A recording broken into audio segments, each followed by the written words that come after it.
I have a question to Mr. Harrington concerning sort of his consistency around his message. We saw in the paper today that he's hired a former mayor of Worcester to help him get a better sense of what's really happening on the ground here in Brockton.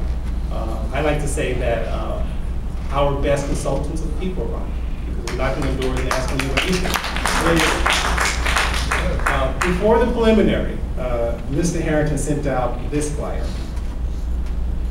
And in this flyer, he talks a lot about, just quote it a bit, safe neighborhoods, great parks, quality city services. Mr. Harrington creates and fosters innovation, brings new businesses and jobs to Brockton, and improve quality of life for our city.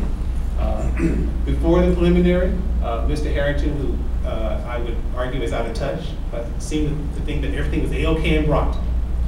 The scientists, the voters, came to the table. He realized that the election was much closer than he ever imagined, that being out of touch will not work, that he's going to do everything he can to get back in office, to do the same old, same old. And so this is what we see following the preliminary.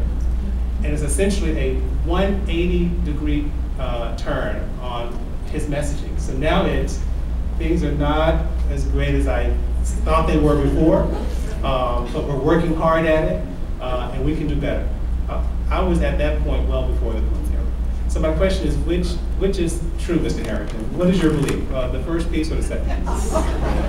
Well, first of all, let me just say this. You never did answer the question about how you're going to pay for that stuff. I'll get back to that in a minute. I said it was not. I'll get back to that in a minute. You know what? You never answer the question. You always go on and on. You never answer the question. And when you do answer the question, most of the time you don't tell the truth. Well, no, it's not fair to ask all the rules you. You're not telling the truth. I have the floor. Audience and candidates, we're in the 2 Now, minute. let me answer the question if I may. 2 minutes. The question was, why have I turned 180 degrees? I haven't turned 180 degrees. Now you're listening, Mr. Stewart. If you look at my flyers, they're not talking about what I'm going to do or what I think I should do. Those are results. Those are things that we have actually accomplished since I've been mayor. And I'm proud of that record. And when I made a mistake in the primary was, I was trying to defend the outrageous statements that some of the candidates were making in the primary. So now what I'm doing is I'm sticking to the facts. I'm sharing what's going on good in the city. I'm talking about results. And that's what people elect you for. They don't elect you to do these charades. They're asking you what you're going to do. They want to know how you're going to pay for all that stuff in the cardwood. That's what they want to know. So you were doing charades before the primary? I wasn't doing charades. I was talking exactly about what I was doing. I'm sorry. Yes, candidates, please. James Harrington, you still have time and you